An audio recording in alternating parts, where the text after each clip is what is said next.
News, सच जरूरी है। नमस्कार, मैं हूं श्रद्धा तिवारी और आप देख रहे हैं MNS न्यूज टीवी। तो स्वागत है आपका छत्तीसगढ़ की खबरों में। एक नजर आज की हेडलाइंस की ओर।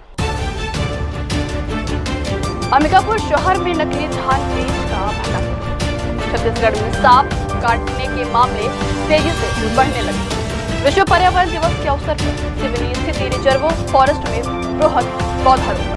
तो खबरें विस्तार से। तो आइए देखते हैं अंबिकापुर से आयु रिपोर्टर शहजादा की खास खबर। अंबिकापुर शहर में नकली धान बीज का भंडाफोड़। अंबिकापुर शहर में नकली धान बीज का भंडाफोड़ हो गया, जहां निम्न स्तर के धान की पैकेजिंग कर किसानों को बेचने के लिए तैयार की जा रही थी। स्थानीय लोगों की सूचना पर जिला प्रशासन की टीम ने कार्रवाई करते हुए फैक्ट्री को सील कर दिया है।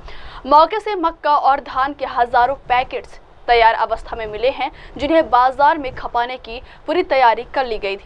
इसके साथ कई धान के पैकेट मार्केट के माध्यम से किसानों तक भी पहुंच चुके हैं। इस मामले में जांच कर रही टीम ने बताया है कि नकली बीजों का यह धंधा लंबे समय से चल रहा था और इसकी वजह से किसानों को भारी नुकसान होने की आशंका है। प्रशासन द्वारा की गई त्वरित कार्रवाई से एक बड़े कृषि धोखाधड़ी की साजिश को समय रहते नाकाम कर दिया गया है। फिलहाल फैक्ट्री को सील कर आगे की जांच की जा रही है। मेरा नाम मोहम्मद सबरान है। ये सर सारंगगढ़ से। कहाँ से लोड किया था? वो दो जगह से लोड हुआ था। एक आपका क्या बोलते हैं चंदरपुर से और दूसरा सरिया। दो जगह से धान मेरे को इसमें लोड कराया गया 750 बोरी। वहाँ वो लोड होने के बाद आया एक बंदा, कागज़ दिया। मैं बोला बस ये कागज़ इतने ही तक भैया? तो बोले हाँ। ट्रांसपोर्टर से बात हुआ, ट्रांसपोर्टर बोला हाँ ठीक है, आपको इतने ही कागज़ है, आप लेकर के निकलो। मैं एक बार नहीं 2 बार उससे बोला। रायगढ़ से निकलने से पहले भी कि सर मैं निकलूं, अब गाड़ी तो ओके हो गया है, मैं जा रहा हूं। तो बोले हाँ आप निकलो, और कोई कागज़ पत्थर तो नहीं, क्योंकि मेरे को एडवांस का पैसा वहाँ एडवांस कैश मिल गया था, डीजल और खर्चा तो दिया। मैं अपना डीजल वगैरह डाल के निकल गया वहाँ से। तो कहाँ लेके आए? अंबिकापुर के नाम से वहाँ। और वो जो एक कागज़ दिया था उसमें यहीं का एड्रेस भी है। तो क्या लगता है कौन सा धान है, निम्न स्तर का धान है क्या? अब वो सब नहीं है मालूम सर हम लोग को, क्योंकि हम लोग धान पान का काम तो करते हैं नहीं, मिट्टी बालू उठोते हैं। ट्रांसपोर्टर के थ्रू गए थे हम लोग। यहाँ पे आने के बाद वही जो भाई इनके हैं मालिक, वो लोग गाड़ी लगवाया, बोले आप रसा तिरपाल खोलो, माल उतरेगा। मैं बोला ठीक है, रसा तिरपाल में खोल दिया। माल उतर रहा था, इतने में आए हैं साहब लोग। तो ऐसा सुनने, हाँ ऐसा सुनने में आ रहा है कि भाई माल 2 नंबर का है। अब वो 2 नंबर का है या 1 नंबर का, वो तो हम लोग को मालूम नहीं था सर। और यहाँ सूचना मिला था कि यहाँ पर नकली बीज बनाया जा रहा है। तो हम कृषि विभाग के साथ संयुक्त रूप से यहाँ पर पहुँचे, तो यहाँ पर पाया गया कि वास्तव में दूसरे कंपनियों के पैकेट यहाँ पर पाए गए, उसमें बीजों को यहाँ पर डाला जा रहा था। कौन से बीज हैं? धान के बीज यहाँ पर पाए गए हैं, साथ में मक्का के भी यहाँ पर उसके पैकेट प्राप्त हुए हैं, जिससे पता चलता है कि मक्का का बीज भी बनाया जा रहा है। क्या लगता है नॉर्मली बीज से धान के लगता है क्या? जैसे बाहर में इनके द्वारा ट्रक से जो धान लाया गया है, उनको यहाँ पर जो मशीनें रखी गई है उसमें कलर मिला के ग्रेडिंग पहले इनके द्वारा किया जाता होगा, उसके बाद फिर जो पैकेट है उसमें डाला जाता है। पेटियाँ भी रखेंगे दवाइयों की, कितने पेटियाँ क्या है? हाँ अंदर पेटियाँ भी रखी हुई हैं, सबको गिनती कर जब्ती की कार्रवाई किया जा रहा है। क्या परमिशन था क्या इसका? परमिशन के संबंध में इनके पास अभी कोई भी दस्तावेज हमको उपलब्ध नहीं कराया गया है।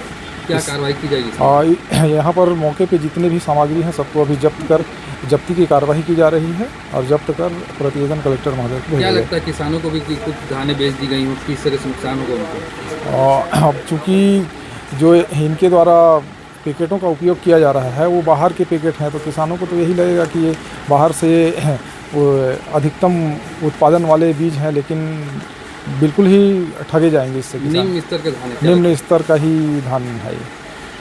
इसमें आगे क्या होगा फिर? इसमें आगे चूँकि यहाँ पर मौके पर जितने भी सामग्री हमको मिला है सभी को जब्ती की कार्रवाई की जा रही है। बढ़ते अगली खबर की ओर। छत्तीसगढ़ में सांप काटने के मामले तेजी से लगातार बढ़ रहे हैं। मानसून का सीजन आते ही छत्तीसगढ़ में सांप काटने के मामले तेजी से बढ़ने लगते हैं। वहीं कई प्रजातियों की संख्या तेजी से बढ़ रही है। सांप जंगलों से घरों में घुस रहे हैं और स्नेक बाइट के मामले बढ़ रहे हैं। देखिए खास रिपोर्ट।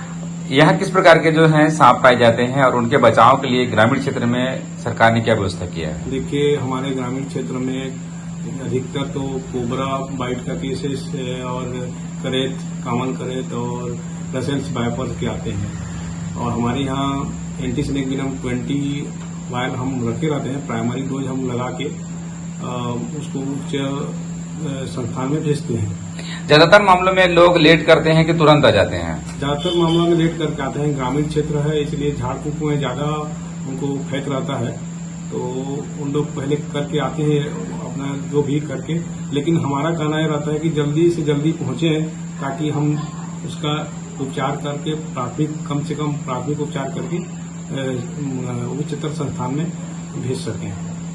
अगली खबर, विश्व पर्यावरण दिवस के अवसर पर सिवनी स्थित रिजर्व फॉरेस्ट में वृहद पौधारोपण। पर्यावरण दिवस के अवसर पर आज वन विभाग जिला बालोद के द्वारा कलेक्ट्रेट मार्ग सिवनी के रिजर्व फॉरेस्ट क्रमांक 248 के वन भूमि में वृहद पौधारोपण कार्यक्रम का आयोजन किया गया, जिसमें एक पेड़ मां के नाम 2.0 अभियान के अंतर्गत कलेक्टर श्रीमती दिव्या उमेश मिश्रा, अपर कलेक्टर श्री चंद्रकांत कौशिक, श्री अजय किशोर लकरा, श्री नूतन कंवर, डिप्टी कलेक्टर श्रीमती प्राची ठाकुर, उप वन मंडल अधिकारी सुश्री डिम्पी बैस सहित विभिन्न विभागों के अधिकारी कर्मचारियों ने पौधारोपण किया। अगली खबर, निजी संस्थानों में जॉब प्राप्त करने वाले जिले के नवयुवकों को प्रमाण पत्र प्रदान कर दी गई शुभकामनाएं। कलेक्टर श्रीमती दिव्या उमेश मिश्रा ने आज संयुक्त जिला कार्यालय स्थित अपने कक्ष में धमतरी जिले के क्रूद में संचालित प्रधान एजुकेशन फाउंडेशन के प्रशिक्षण प्राप्त करने के पश्चात राज्य व देश के विभिन्न शहरों के निजी संस्थानों में जॉब प्राप्त करने वाले जिले के नवयुवकों को प्रमाण पत्र प्रदान कर उन्हें शुभकामनाएं दी। इस दौरान कलेक्टर श्रीमती मिश्रा ने जिले के नवयुवकों को निजी संस्थानों में जॉब प्राप्त होने पर हार्दिक प्रसन्नता व्यक्त की। बढ़ते अगली खबर की तो आए देखते धमतरी से आयु रिपोर्टर मनुराज की खास खबर। धमतरी जिले को पर्यटन के नक्शे पर एक महत्वपूर्ण डेस्टिनेशन के रूप में विकसित करना। शुक्रवार को पर्यटन बोर्ड के अध्यक्ष नीलू शर्मा धमतरी पहुंचे। यहाँ भाजपा जनों ने उनका जोरदार स्वागत किया। इसके बाद कलेक्ट्रेट सभागार में उन्होंने पर्यटन बोर्ड की एक बैठक ली। इस बैठक में कई महत्वपूर्ण निर्णय लिए गए, जिसमें रुद्रेश्वर महादेव रुद्री, अंगार मोती मंदिर, गंगरेल आदि को पर्यटन की दृष्टि से डेवलप करने के संबंध में चर्चा की गई। श्री शर्मा ने कहा है कि धमतरी में पर्यटन की अपार संभावनाएं हैं। इसे देखते हुए धमतरी जिले को पर्यटन के नक्शे पर एक महत्वपूर्ण डेस्टिनेशन के रूप में विकसित करना हमारा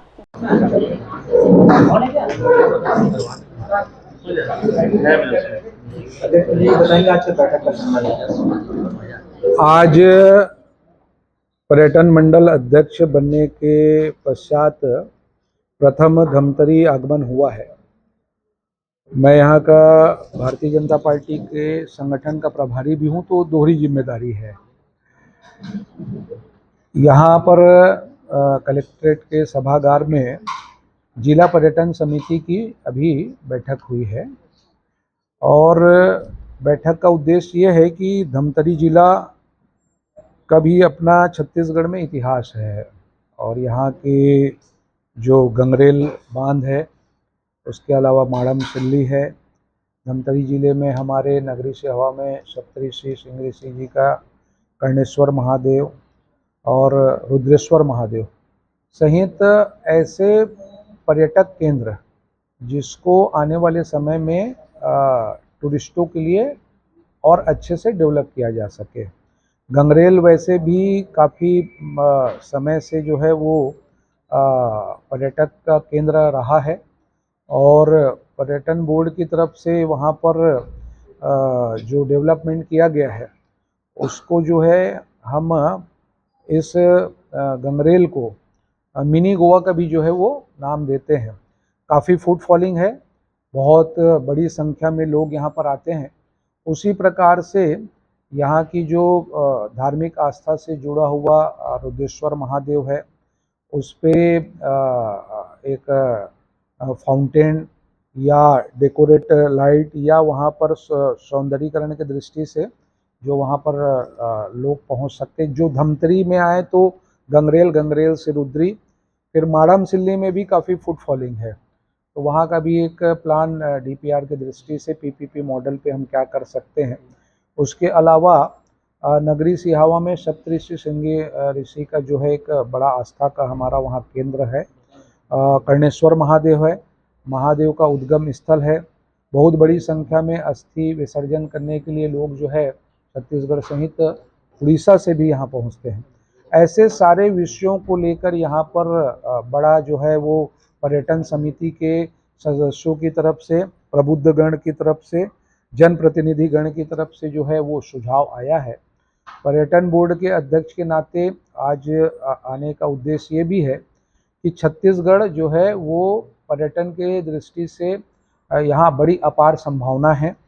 हमारे देश के यशस्वी प्रधानमंत्री आदरणीय मोदी जी ने पर्यटन को इंडस्ट्री का दर्जा दिया है। साथ ही हमारे यशस्वी मुख्यमंत्री जी का जो विज़न है इस प्रदेश में पर्यटन को बढ़ावा देने का, तो प्रधानमंत्री जी और मुख्यमंत्री जी के विज़न को लेकर हम जो है वो एक नई कार्य योजना के साथ इस प्रदेश में काम कर रहे हैं। आप देख रहे हैं कि छत्तीसगढ़ में बस्तर है, बस्तर के साथ साथ सरगुजा और मध्य छत्तीसगढ़, यहाँ पर बड़ी संख्या में इस प्रदेश में जो है टूरिस्ट आते हैं। बस्तर की अगर मैं कुटुम्बसर गुफा, तीरथगढ़, चित्रकूट की बात करूं, चाहे यहाँ गंगरेल में हम जिसको मिनी गोवा का जो है वो नाम देते हैं उसकी मैं बात करूं, सिरपुर की बात करूं, डोंगरगढ़ है, दंतेश्वरी मैया है, साथ ही हमारे यहाँ पर राजिम में जो मेला लगता है उसके अलावा जो है वल्लभाचार्य जी की धरती है।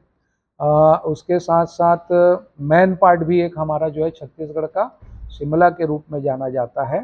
तो आने वाले समय में छत्तीसगढ़ के 10 बड़े ऐसे स्पॉट को हम तैयार करेंगे, क्योंकि रायपुर हमारा कैपिटल है और हमारा सबसे बड़ा एयर कनेक्टिविटी रायपुर भी है। ट्रेन की कनेक्टिविटी तो है ही, लोग जब एयरपोर्ट से उतरे तो 200 किलोमीटर के अंदर जो पैकेज लेके जो टूरिस्ट आते हैं उनके लिए जो है हम एक बड़ा जो है टूरिज़्म बोर्ड की तरफ से प्लान कर रहे हैं। और साथ ही धमतरी में जो अपार संभावना है टूरिज़्म को लेके, उसके लिए भी जो है आज यहाँ पर जो है सुझाव के साथ आने वाले समय में उसमें क्या हम बेहतर कर सकते हैं, इस पर जो है आज यहाँ बैठक की गई है। अगली खबर तो आइए देखते हैं भिलाई से आयु रिपोर्टर संजय कुमार की खास खबर। स्वच्छ धारा वेलफेयर समिति छत्तीसगढ़ की टीम के सदस्यों पदाधिकारियों द्वारा हरा भरा स्वच्छ धारा उद्देश्य को लेकर समिति के संरक्षक वीरेंद्र देशमुख एवं संस्थापक प्रदेश अध्यक्ष नवनीत कुमार हरदेल के मार्गदर्शन पर 6 जून विश्व पर्यावरण दिवस के अवसर पर छत्तीसगढ़ के 5 संभाग के विभिन्न स्थानों पर वृहद पौधारोपण किया एवं बैनर पोस्टर पौधे लगाकर पेड़ बनाओ जीवन में खुशियां बरसाओ नारे के साथ लोगों को अधिक से अधिक पौधे लगाने के लिए जागरूक भी किया गया। बढ़ते अगली खबर क्या, तो आइए देखते हैं दुर्ग से आयु रिपोर्टर रोहिता सिंह भोपाल की खास खबर। युक्तिकरण के नाम पर स्कूल बंद हो गए, शिक्षकों के पद समाप्त हो सकते।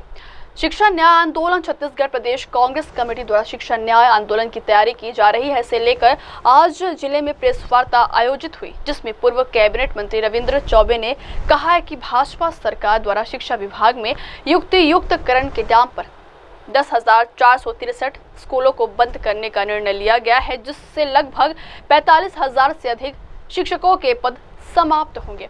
इसके अतिरिक्त स्कूलों में कार्यरत रसोइयों, स्वीपर, महिला समूह और अन्य कर्मचारियों के रोजगार पर भी प्रतिकूल प्रभाव पड़ेगा।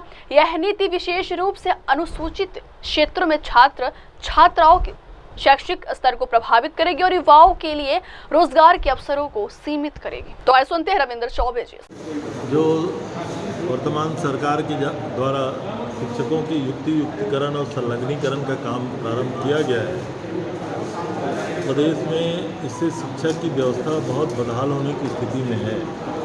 हमारी जानकारी में यह है कि कम बच्चों के नाम पर लगभग 10,000 शालाओं को बंद करने का निर्णय ये सरकार लेने जा रही है।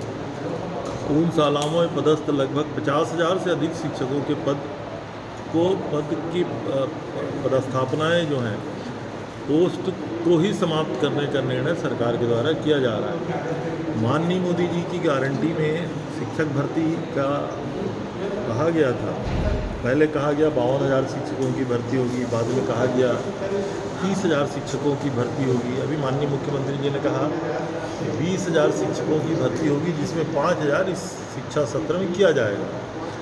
अब 50,000 शिक्षकों के पद संलग्नीकरण करने की भर्ती करेंगे तो प्रदेश की शिक्षा व्यवस्था कहाँ जाएगी? पूर्ववर्ती डॉक्टर रमन सिंह जी की सरकार ने लगभग 4,500 स्कूल बंद किए थे, जिसके सारे पद समाप्त किए गए थे। उसका खामियाजा शिक्षा विभाग आज तक भुगत रहा है और अभी जो निर्णय किए जा रहे हैं इससे निश्चित रूप से देश की शिक्षा का स्तर प्रभावित होने की संभावना है। गरीब के बच्चों को शासकीय स्कूलों में शिक्षा मिलती है, उनको प्रभावित होने की संभावना है। मैंने किसी से जोड़ के कहा, प्रदेश में हमने स्वामी आत्मानंद स्कूल 750 से अधिक खोले थे, बच्चों का फीस नहीं लगता था, मुफ्त शिक्षा थी प्राइमरी स्कूल से लेकर हायर सेकेंडरी स्कूल तक, लेकिन सरकार उसमें भी कोई ध्यान दे रही है। अधिकांश स्कूल अब लगभग बंद होने के कागार पे हैं, कोई उनको फंडिंग नहीं, रेपुटेशन में, प्रतिनियुक्तियाँ में, उसको सब सरकार समाप्त करने जा रही है। तो गरीब बच्चों को कहाँ से वो बच्चे फीस देने जाएंगे? और प्राइवेट स्कूल में कम से कम 50,000 रुपये सालाना फीस लगता है और एक स्कूल का एवरेज 1,000 बच्चे अगर आप मान लेंगे तो 700 से अधिक स्कूलों को 350 करोड़ रुपये गरीब बच्चों का फीस है। तो सरकार इधर ध्यान क्यों नहीं देती? तो हम लोगों का कांग्रेस पार्टी का ये सोचना है कि शिक्षा की व्यवस्था में बहुत ज़्यादा प्रयोगधर्मी सरकार को नहीं होना चाहिए, बच्चों के हित में निर्णय लेना चाहिए, पालकों के हित में निर्णय लेना चाहिए। और अभी जो किया जा रहा है ये उचित नहीं है, इसको ठीक से फिर से सोच विचार करके सरकार इसमें निर्णय ले। अगली खबर, स्वच्छ एवं सुंदर भिलाई हुड़कों के पुराने सीवरेज सिस्टम को ठीक किया जाए। आज आयुक्त राजीव कुमार पांडे, जोन आयुक्त कुलदीप गुप्ता के साथ हुड़को क्षेत्र के सीवरेज सिस्टम नाले की सफाई, बारिश के पानी की निकासी, उद्यान का अवलोकन करने पहुंचा स्थानीय नागरिकों द्वारा वहां की समस्याओं के बारे में आयुक्त को बताया कि हम लोग बहुत परेशान हो रहे हैं। आवश्यकताओं को देखते हुए निगम के महापौर परिषद के समक्ष विचारार्थ प्रस्ताव आया था, जिसकी चर्चा पश्चात लगभग 18 करोड़ रुपए का सीवरेज सिस्टम हेतु प्रस्ताव पारित कर शासन को राशि स्वीकृत करने के लिए भेजा गया। आयुक्त पांडे ने कार्यपालन अभियंता अनिल सिंह को शासन स्तर पर पुनः स्मरण पत्र प्रेषित करने को कहा। जोन के प्रभारी सहायक राजस्व अधिकारी अनिल मेश्राम को अतिक्रमणकर्ताओं को नोटिस देने के लिए निर्देशित किए। सभी को नोटिस देकर स्वयं से कब्जा हटाने के लिए 15 दिवस का समय दिया जाए। बढ़ती खबर क्या, तो आइए देखते हैं रिपोर्टर शहजादा की खास खबर। महासमुंद के प्रभारी जिला आबकारी अधिकारी नीतीश कुमार कोष्टी हुए निलंबित। छत्तीसगढ़ शासन ने शासकीय कार्य में अनियमितता, तय दर से अधिक मूल्य पर मदिरा विक्रय, स्टॉक में गंभीर कमी और बिक्री राशि में लाखों रुपए की गड़बड़ी के मद्देनजर महासमुंद जिले के प्रभारी जिला आबकारी अधिकारी नीतीश कुमार कोष्टी को तत्काल प्रभाव से निलंबित कर दिया। यह कार्रवाई मुख्यमंत्री विष्णुदेव साय के निर्देशानुसार जीरो टॉलरेंस की नीति के तहत की गई। अगली खबर, अवैध गुटखा सुपारी फैक्ट्री, कलेक्टर दुर्ग को मिली शिकायत। दुर्ग के ग्राम कनारी में चल रहा था अवैध गुटखा सुपारी फैक्ट्री। कलेक्टर दुर्ग को मिली शिकायत। खाद्य एवं औषधि प्रशासन विभाग ने मारी रह रेड 52,500 किलोग्राम सुपारी जब्त किया गया है। जब्त सुपारी की कीमत लगभग 1.5 करोड़ से अधिक है। फैक्ट्री संचालक गुरमुख जुमनानी नहीं मिले वैध लाइसेंस, विभाग ने फैक्ट्री को किया है। अब वक्त हो चला दर्शकों ब्रेक का, तब तक के लिए देखते रहिए देश और दुनिया की तमाम बड़ी खबरें। धन्यवाद। हाय हेलो नमस्कार, मैं हूं पंकज विष्णु और आप देख रहे हैं MNS न्यूज। आप देख रहे हैं MNS न्यूज, सच जरूरी।